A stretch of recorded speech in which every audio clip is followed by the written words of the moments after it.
నమస్తే, welcome to ANCT news. ఇక వార్తల్లోని వివరాలు చూద్దాం.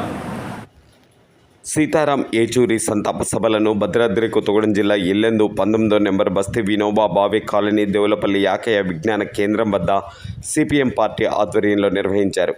ఈ సందర్భంగా జరిగిన సభల్లో అబ్దుల్ నబీ పాల్గొని మాట్లాడారు. సభల్లో కె మరియా, ఆలేటి కిరణ్ కుమార్ అధ్యక్షత వహించారు.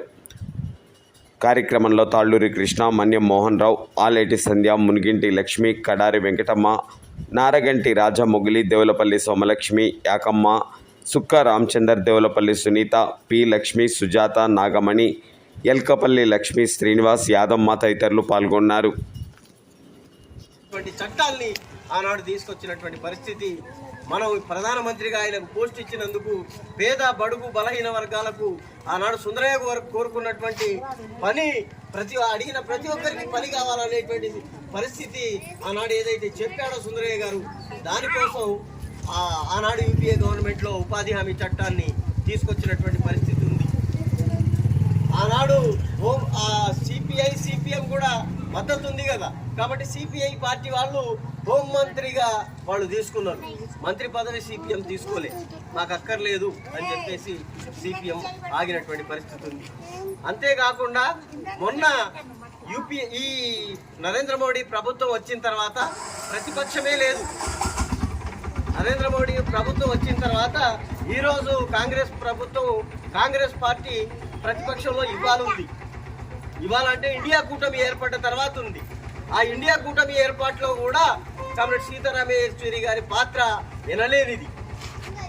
సిపిఎంకి ఒక్క సీట్ ఇయ్యలే తెలంగాణ రాష్ట్రంలో, అయినా సరే సీతారాం యేచూరి గారు మనకు పెద్ద శత్రువు బీజేపీ ఉంది, దేశభక్తియుత పార్టీగా మనం ఎట్టి పరిస్థితుల్లో కాంగ్రెస్ కు సపోర్ట్ చేయాలంటే నిర్ద్వందంగా ₹1 కాంగ్రెస్ దగ్గర తీసుకోకుండా సొంతంగా సిపిఎం పార్టీ ఎక్కడికక్కడ డైరెక్ట్ సిపిఎం పార్టీ ప్రచారం చేసి ఈరోజు కాంగ్రెస్ని గెలిపించింది.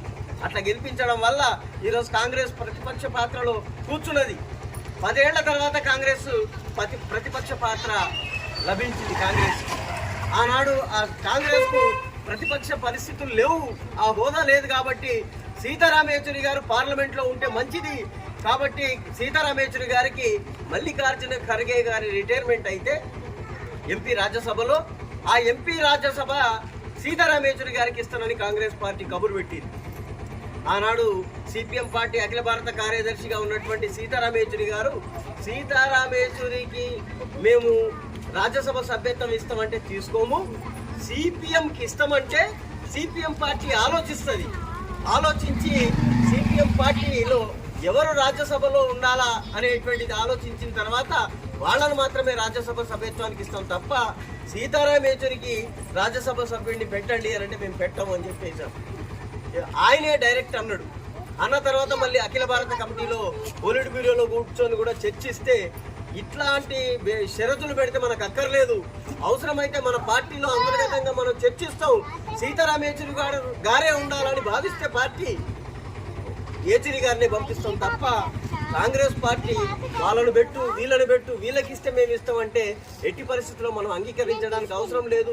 మనకు ఆ రాజ్యసభ సభ్యత్వమే వద్దని దాన్ని ఈజీగా తీసేస్తే ఇవాళ ఆ రాజ్యసభ సభ్యత్వం మల్లికార్జున ఖర్గేకి ఇచ్చారు. వార్తలు ఇంతటితో సమాప్తం. తిరిగి ప్రసారమయ్యే ఏఎన్సిటీ న్యూస్ లో మళ్ళీ కలుసుకుందాం. అంతవరకు సెలవు, నమస్కారం.